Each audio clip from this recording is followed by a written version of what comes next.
Okay, welcome. You can find some seats, that'd be great. For those of you who don't know me, my name is Huntington Potter. I'm the president of the Faculty Senate in USF Tampa. And I welcome you to a new semester of trials, tribulations, and hopefully success on everybody's part in terms of your research, your other academic work, and of course the students who are our primary concern. Before I begin, I would like to carry on the tradition of having a moment of silence for the faculty who have either passed away or retired and then passed away in the last year.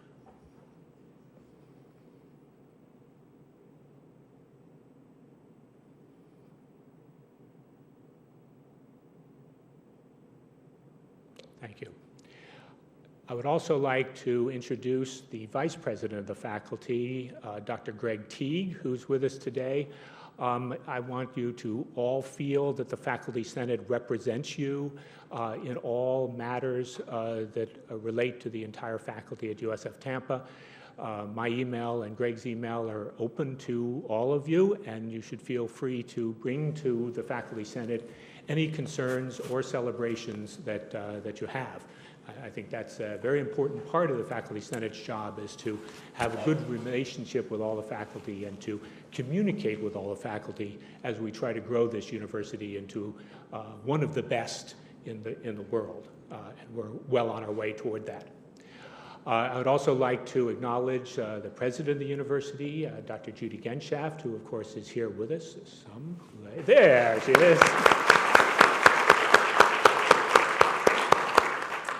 And finally, the honorary person for today, the Provost, Dr. Ralph Wilcox, will be speaking to us about the coming year and what he sees that we can accomplish together. Ralph?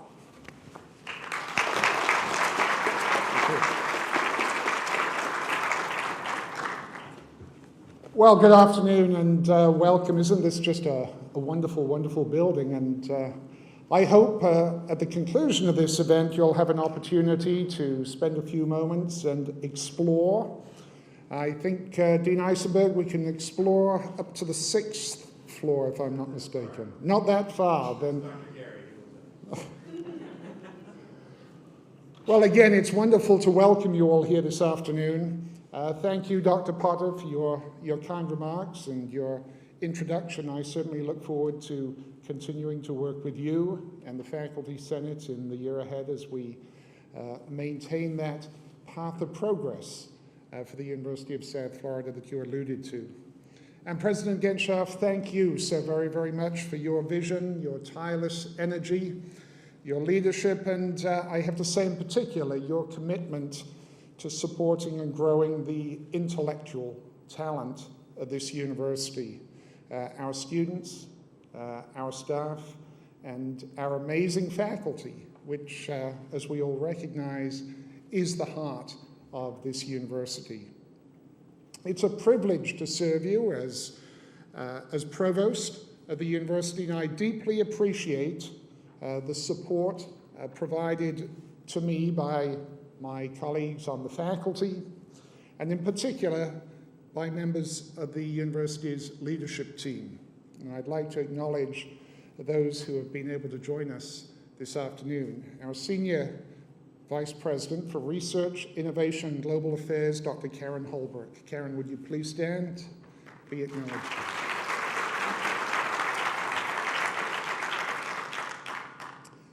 Forgive me if I can't see you in the distance, but I'm going to struggle, I think, to identify everyone. John Long, Mr. John Long, our Senior Vice President and Chief Operating Officer, was hoping to join us this afternoon. John is new to the university, and I hope you'll make his acquaintance should he be able to join us later. Dr. Jennifer Meningall, our Vice President for Student Affairs.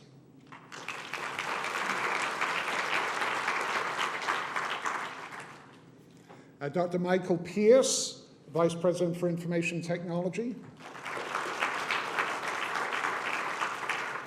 And next to him, our Vice President for Communications and Marketing, Michael Hode. Our Vice President for Administrative Services, Ms. Sandy Levins.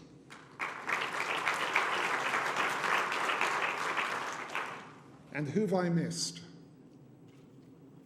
No one just yet. Of course, it's the members of the Academic Affairs leadership team that I owe the greatest debt of gratitude to. Our Senior Vice Provost, Dwayne Smith. Vice Provost Graham Tobin. Paul Rosal. And deans of the colleges, Dr. John Winsett, College of Engineering. Dr. Jackie Dixon, College of Marine Science. Interim Dean of the College of the Arts, Barton Lee. Colleen Kennedy, Dean of the College of Education. Diane Morrison-Beatty, Dean of Nursing. Director of the School of Global Sustainability, Carla Vairavamurthy. And the Dean on whose home field we're playing this afternoon, Dean Eric Eisenberg, College of Arts and Sciences. Okay, am I missing any other? Dr. Catherine Batch. Catherine, where are you? I knew you were there somewhere. Interim Dean of the College of Behavioral and Community Sciences. At the back of the room, Dean of Deans, Stu Silverman, Dean of the College, Honors College.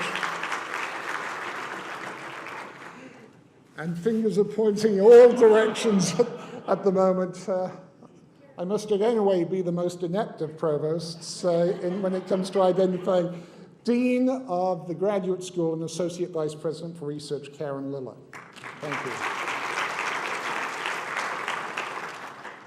I'm also delighted to welcome members of our Board of Trustees, President of the Faculty Advisory Council of the University of South Florida System, our own, when I say our own, Tampa's own, Liz Bird.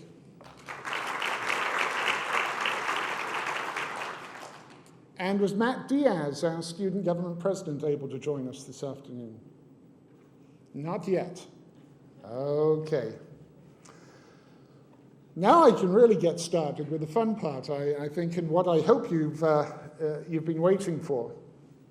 Certainly, as you've heard in years past, I've taken or gone to great pains to tell the tale of the prior year's accomplishments. I'm going to take a little different path this year than in years past. Certainly the 2010-2011 academic year was certainly a banner year for the University of South Florida.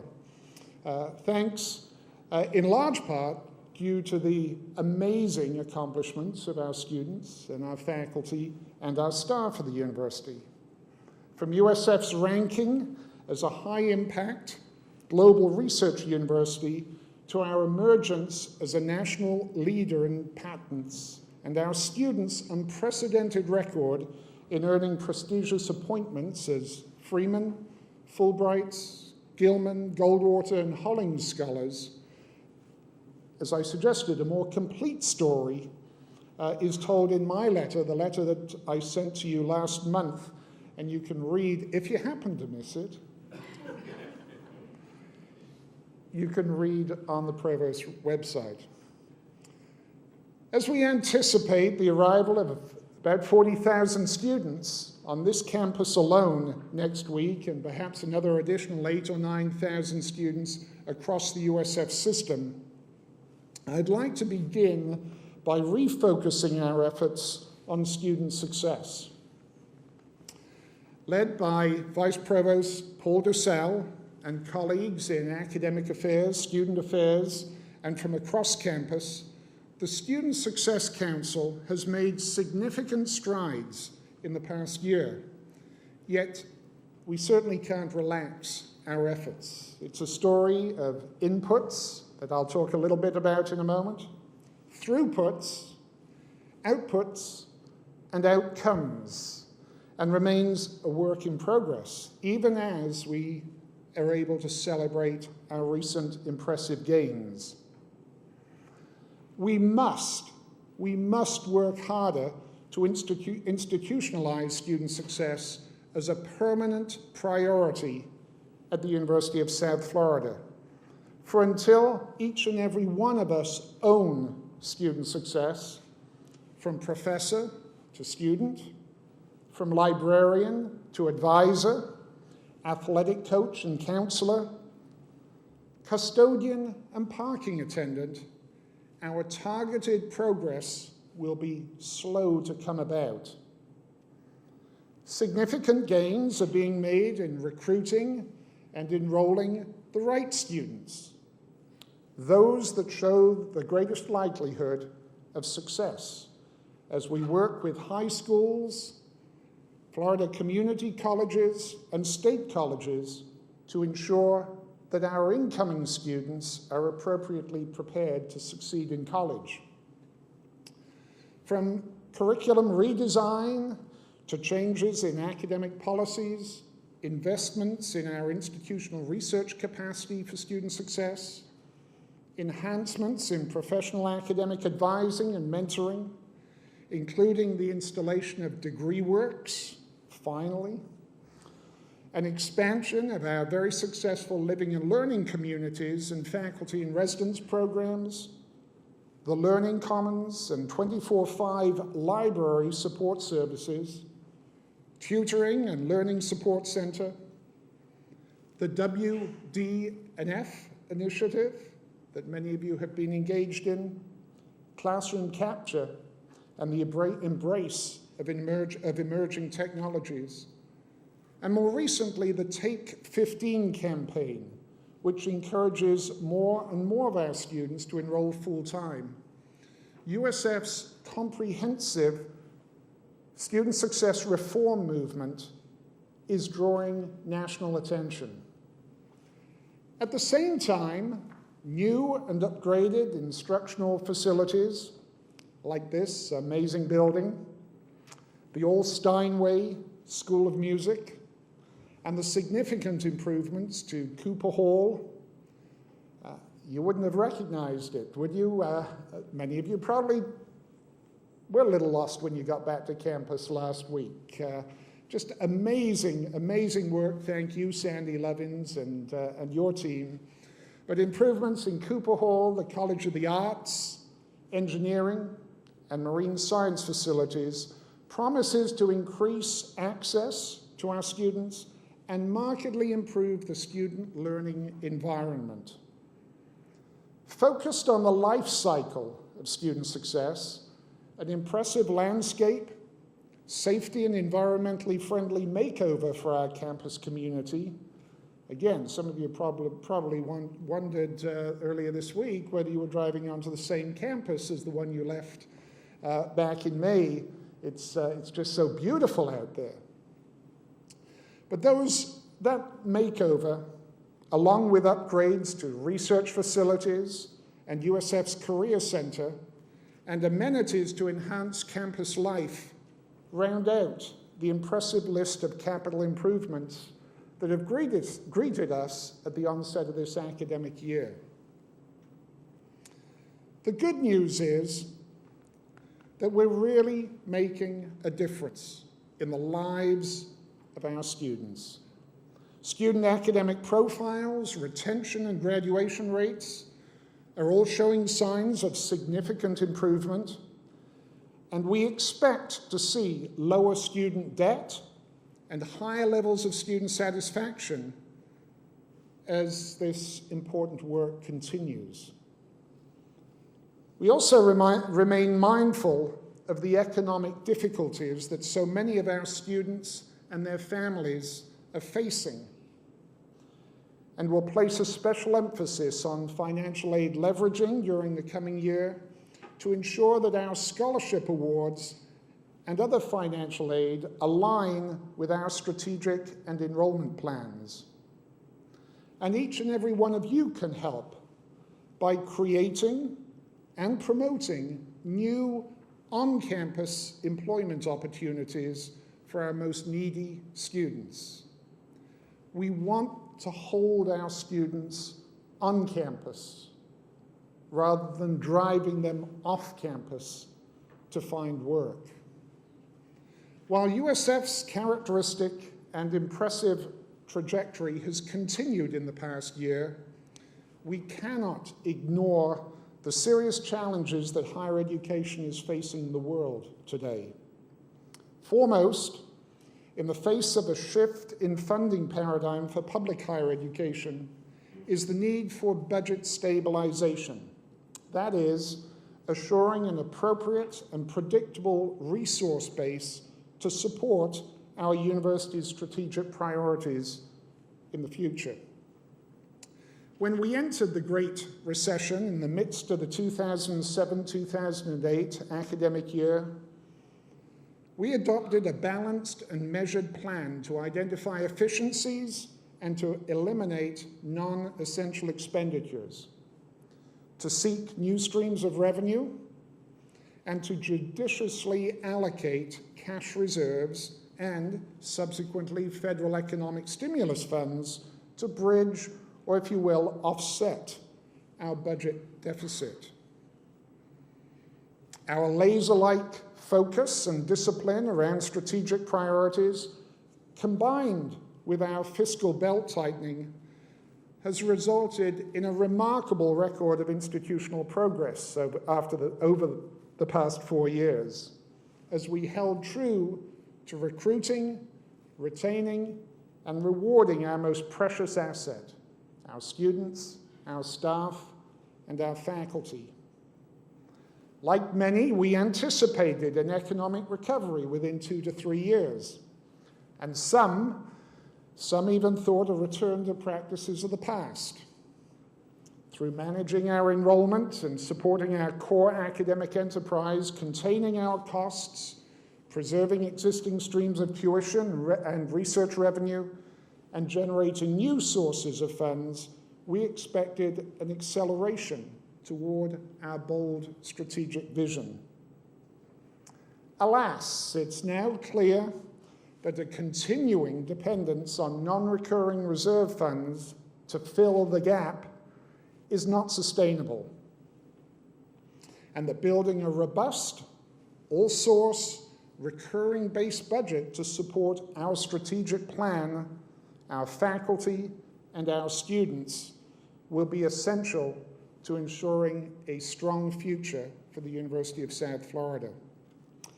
This, I believe, and I know our president believes, represents the foremost challenge for the University of South Florida in the coming year.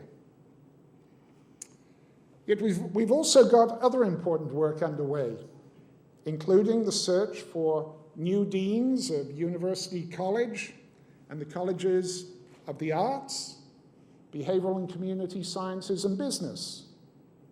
You can learn more about these searches on the Provost webpage, and I do encourage each and every one of you to actively participate in those search processes. At the same time, we must continue our efforts to strengthen our student-to-faculty ratio at the university. I believe that you're now familiar with USF's performance benchmarking against what used to be 35, and now it's 34, public AAU institutions, as well as Florida's research universities and prospective AAU members. Like most public universities in Florida, we have much work to do, for we know all too well the direct and positive impact that an improved ratio will have on student learning, as well as research, scholarly, and creative productivity. In so many ways, it's true that the faculty are the means of production at a research university. For without our talented professors, our students wouldn't select and enroll at our university. Our alumni and our donors wouldn't see fit to give their precious dollars to support this institution. And federal government agencies wouldn't choose to invest in research and development at USF.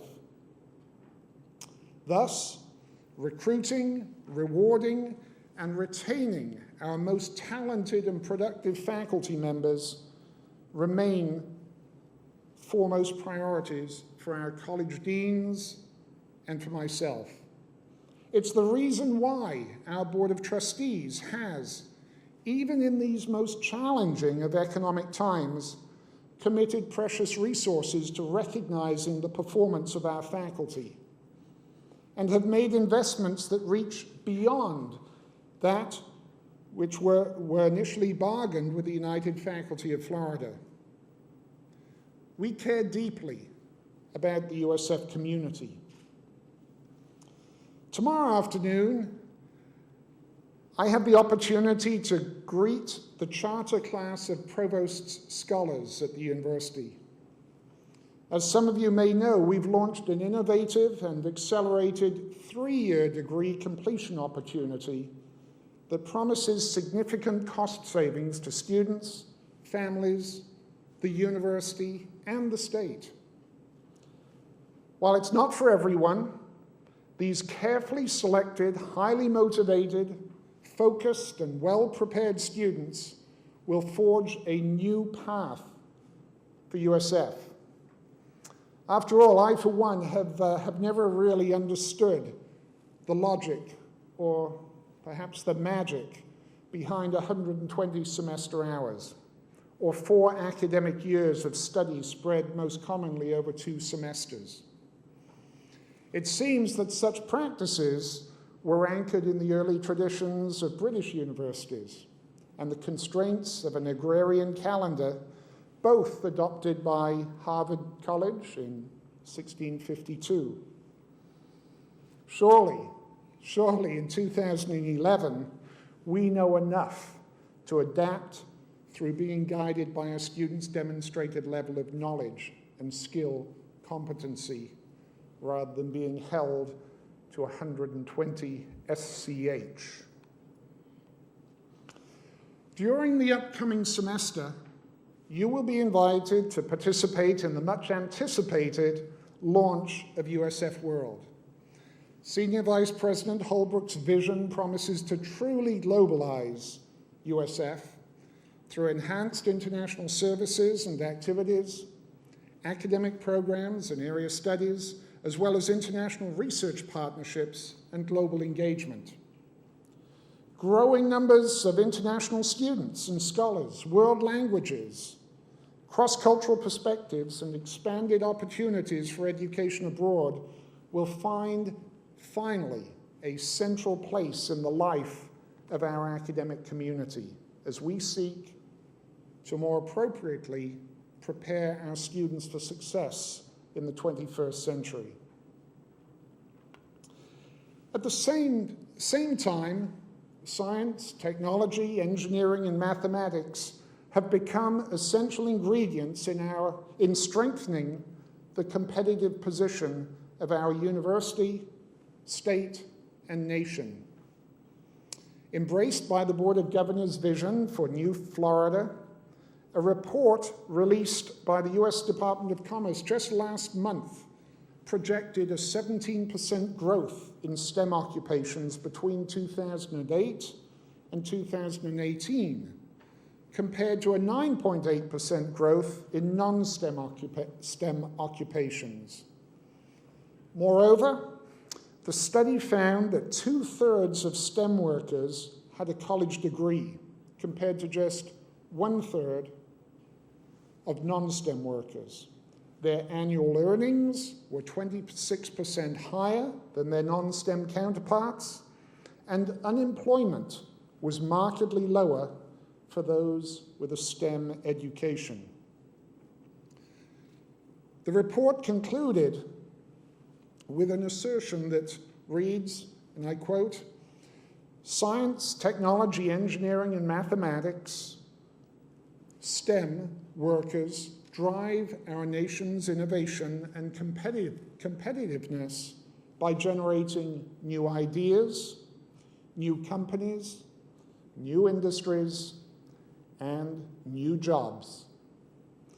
I share these findings with you not because we have overlooked important developments or neglected to engage in critical STEM initiatives at USF, but to suggest that we must redouble our efforts in the months and years ahead. In the coming weeks, I'll be announcing a university-wide program aimed at further connecting, consolidating, and leveraging the numerous yet often disparate STEM initiatives at USF. Initiatives that cross the educational lifespan, from enhancing K-12 preparation in STEM through our College of Education, including USF's participation in APLU's Science and Mathematics Teacher Imperative, to an array of successful student recruitment initiatives in STEM, including the NSF STEP program anchored in the Department of Mathematics and Statistics in the College of Arts and Sciences, and the Bridge to the Doctorate, facilitated through the College of Engineering. The cycle is completed by USF's recent membership in the Center for the Integration of Research, Teaching, and Learning, CIRTL, led by the Graduate School, where we will join the likes of Michigan State, Texas A&M, Vanderbilt, and Wisconsin-Madison in advancing the professional development of the next generation of STEM faculty. Of course, it's important to point out that at the same time as we seek to more effectively coordinate our STEM initiatives at USF, we will continue to remain committed to strengthening our programs in the arts, humanities, education, and business, since we recognize and value a comprehensive array of high-quality programs at the University of South Florida. As you know, in spite of the immense challenges higher education has faced in recent years, USF has continued to live its strategic plan. As the once distant horizon of our current plan closes in, we will begin to collectively engage in shaping our roadmap for the next 5 years. Stay seated, please. Clearly, these are uncertain times for many in higher education, and as I suggest here, we might do well to heed the advice of H.G. Wells: adapt or perish. While I'm not advocating capitulation to those who would impose ill-founded or arbitrary reform measures upon the Academy, I am urging you to give a serious self-assessment and engage in nimble action. It's at times like these that I'm reminded of those words that are most often attributed to Benjamin Franklin. When you're finished changing, you're finished. As we contemplate USF's future, we must recognize that both the internal and external conditions we face today are quite different to those we experienced in May of 2007, when our Board of Trustees approved USF's current strategic plan, Transforming Higher Education for Global Innovation.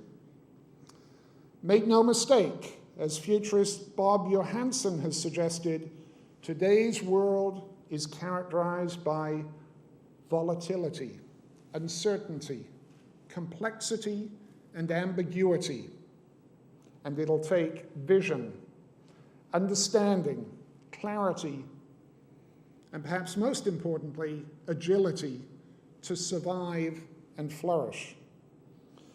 The recent pace of worldwide change in higher education has indeed been swift and at times even turbulent. A review of recent higher education titles perhaps best tells the tale, from going broke by degree to unmaking the public university, solving higher education or saving higher education in the age of money, and Riptide, the new normal in higher education. What is one to think? Again, let there be no doubt that public higher education in Florida and across the nation today is radically different from the universities that all of us, and I include even the newest assistant professors, so different to that which we remember from our days as an undergraduate student. There's no denying that recent powerful national, global, national, and statewide politico-economic shifts have already had a profound impact at USF. Yet it's worthwhile pondering the words of Nicholas Kristof, who, writing recently in the New York Times, reminded us that, and I quote, "The United States supports schools in Afghanistan because we know that education is one of the cheapest and most effective ways to build a country." Alas, he continues, we've forgotten that lesson at home. All across America, school budgets are being cut, teachers laid off, and education programs dismantled. The immediate losers are the students. But in the long run, the loser, the biggest loser, is our country. The same is true in higher education. Yet while budget shortfalls and continuing economic uncertainty are a reality in Florida and beyond, we must accept responsibility for taking public higher education to the next level. It's my belief that even if the state and national economies turn around quickly, we're unlikely to see a return to lawmakers investing or reinvesting vast amounts of public dollars in higher education, at least in ways that they might have in the past. If public subsidies do return, they will most likely follow performance outputs, retention, graduation rates of students, rather than inputs, enrollment growth. The story at USF is clear and patterns that of public universities across much of the nation, with the state's share of funding falling from 72% in 2007-2008 to just 59% in the current academic year. In the near term, as our economy falters, it is likely that we will witness a continuing erosion of public support, from declining state appropriations to a reduction in Pell Grants and other sources of need-based financial aid. To offset these losses, we will continue to see greater dependence on private giving, auxiliary fees for service, direct and indirect revenues from research and development, and student tuition increases. Today, a full-time student, undergraduate resident student at the University of South Florida will pay approximately $5,800 in annual tuition and fees.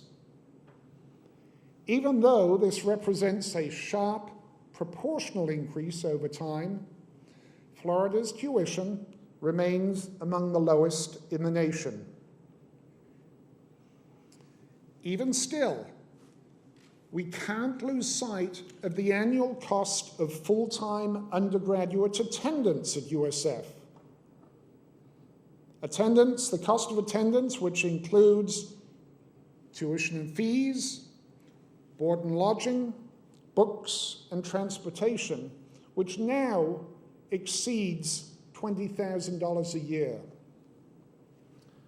As tuition increases, including higher non-resident self-funded and market-based models, so do consumer expectations. And this is a big lesson, I think, for all of us that I've learned already so much from our wonderful new Dean of Marine Science who came to us from private higher education. I'll say it again. As tuition increases, so do consumer expectations. In addition to reopening the debate over public good versus private gain in state universities, new paradigms appear to support the commodification of higher education and reinforce the notion of students as customers. Like it or not, more and more students and parents are investing in higher education with a singular purpose in mind, that being a well-paying job. Our role ought in part to be that of job creator and not just simply graduating job seekers.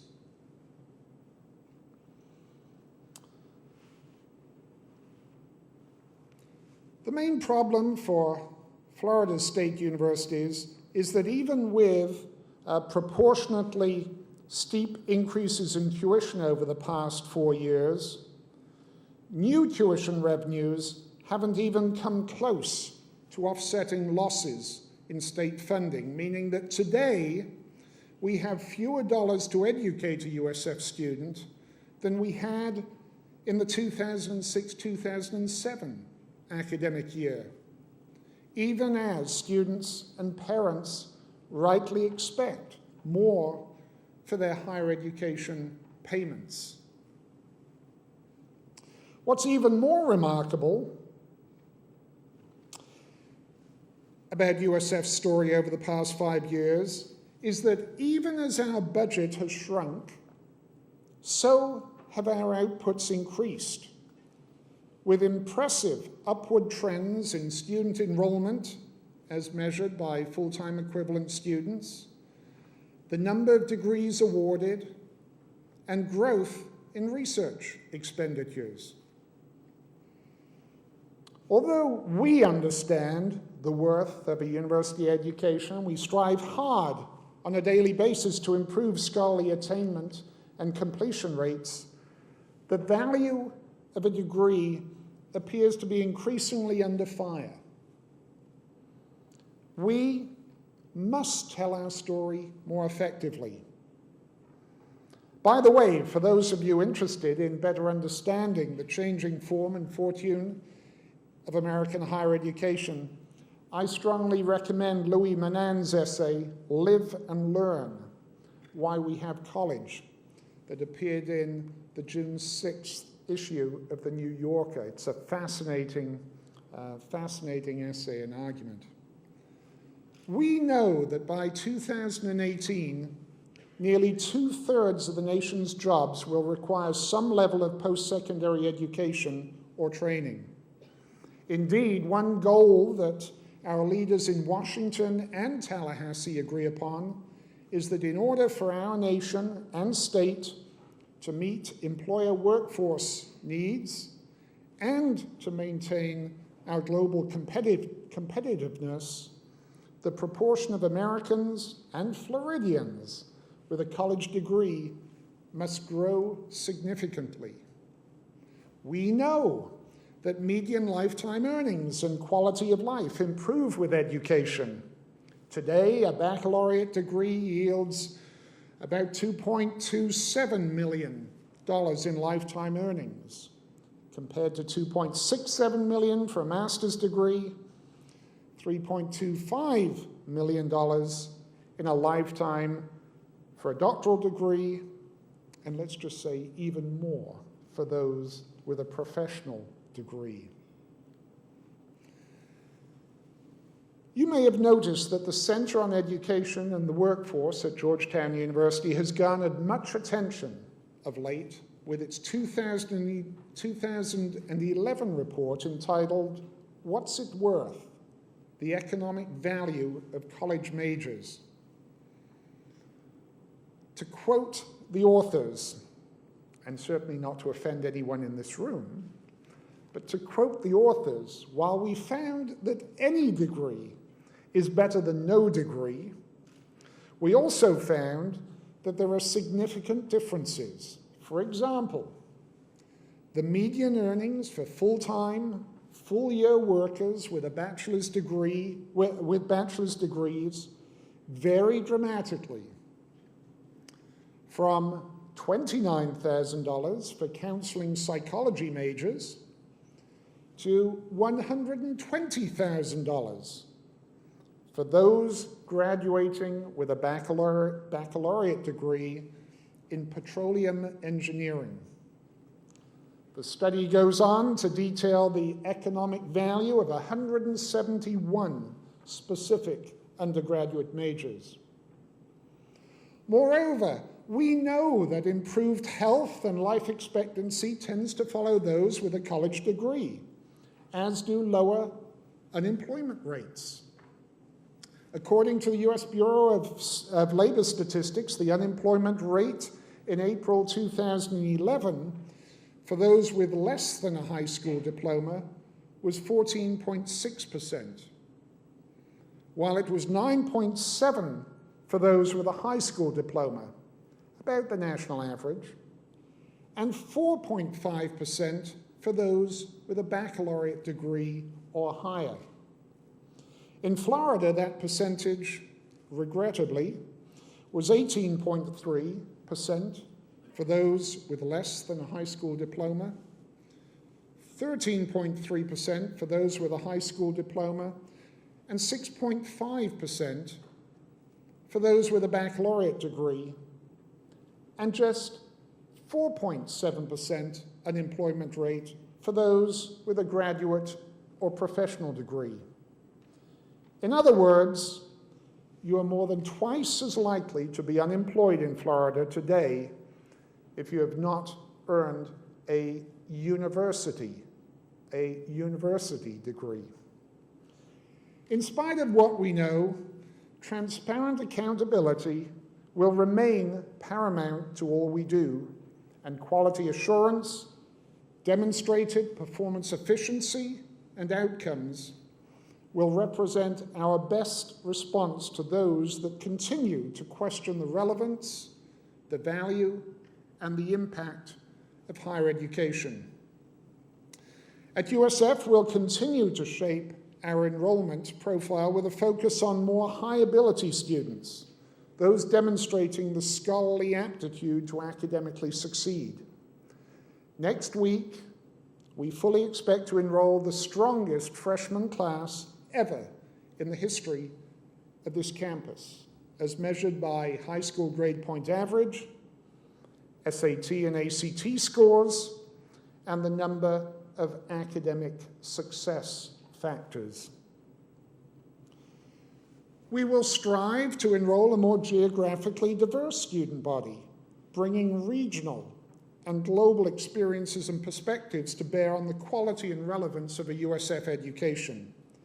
And we will continue our drive toward 25% graduate enrollment, consistent with the profile of a top-tier national research university, and I believe increasingly important, since it seems that a graduate degree and not a baccalaureate alone is essential to competing successfully in the contemporary global marketplace of ideas. Indeed, today's job want ads say it all. Bachelor's required, master's preferred. It's why our graduate recruitment, graduate certificate and degree programs will be so essential to USF's and Florida's future. And the market is demanding more, not less today. In addition to traditional critical thinking and analytical reasoning skills, an enhanced knowledge base and job-specific skill sets, employers are telling us that they're seeking enhanced levels of global literacy, highly developed communication skills, an embrace of emerging technologies, innovation and creativity in problem solving, partnership and collaborative skills, and unquestionable integrity. Most important, we will strengthen our resolve to accelerate levels of student progress, persistence, completion, and placement. Today, USF finds itself at or about the national average for six-year graduation rates, not when juxtaposed against public AAU universities.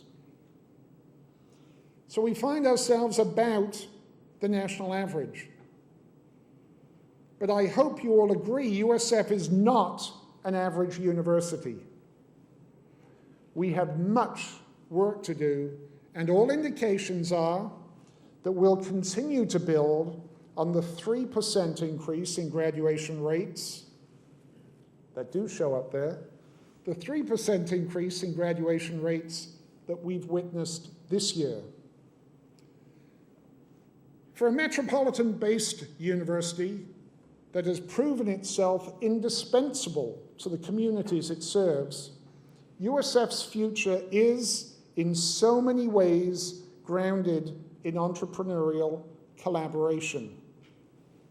Already, we can point to successful public-private partnerships, such as Into USF, which appeared in a front-page story of this week's Chronicle of Higher Education. Research collaborations with Draper Labs and SRI, along with exciting work in USF Health, the Center for Advanced Medical Learning and Simulation, CAMLS, and joint ventures with Lehigh Valley Health Network and The Villages. And finally, we will continue to be challenged, yet I hope not distracted, by the seemingly ever-changing landscape of higher education in Florida. From shifts within the state university system, the Florida State Colleges, the independent colleges and universities of Florida, as well as others. For those unwilling to take up the challenge, I can assure you that confident and eager reformers are already hard at work. They come in all shapes and sizes, armed with proposals for a $10,000 degree. And that's not $10,000 a year. They come with plans for no-frills university, a bare-bones, low-cost, high-volume model of higher education. They come in the form of Shai Reshef's free global university of the people, made possible through academic volunteers, free courseware, the power of peer-to-peer learning through social networking, and a $2 million personal philanthropic contribution from Mr. Reshef himself. Even if not yet accredited, the U of the People already claims 1,000 students in 115 different countries. As you might imagine, many of these models advocate for disruptive innovation in higher education, a widespread embrace of emerging technologies, and a rapid expansion of online learning. Some of you may have read of the 7 breakthrough solutions for higher education crafted by the Texas Public Policy Foundation and championed by that state's governor, arguing that college costs are skyrocketing out of control, and research universities in particular have lost their way. It's perhaps not surprising that this market-driven approach to higher education is finding appeal in state capitals across the nation. Calls for change in public higher education are certainly warranted in response to broader shifts in society, and we must take seriously our stewardship of both public and private resources. Moreover, we have a responsibility to ensure that academic quality and relevance, and not simply the quest for a cut-price product, becomes the force that drives change in higher education if we're to bolster Florida's competitive position in the global knowledge and innovation economy. I urge you to take up this challenge, and I certainly look forward to working with the Faculty Senate and other key stakeholders to help shape USF's future.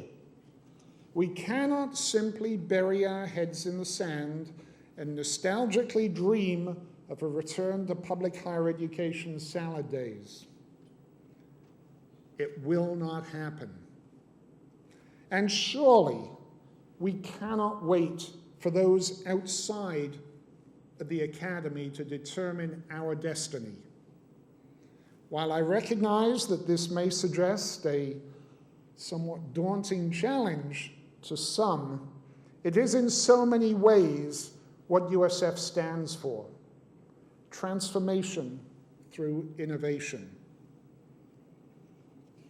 In closing, let me borrow from the title of a recent book, Reinventing Higher Education, The Promise of Innovation.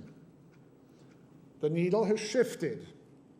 Other volumes, including Riptide, The New Normal in Higher Education, and Academically Adrift, Limited Learning in on college campuses, have sounded the alarm. It's well-nigh time that we awaken and step up to the challenge. I remain confident that because of who we are, and in spite of external constraints, USF's future looks bright. We must and we will adapt to change and flourish. Again, welcome to a new academic year, and please join us outside for some refreshments. Thank you.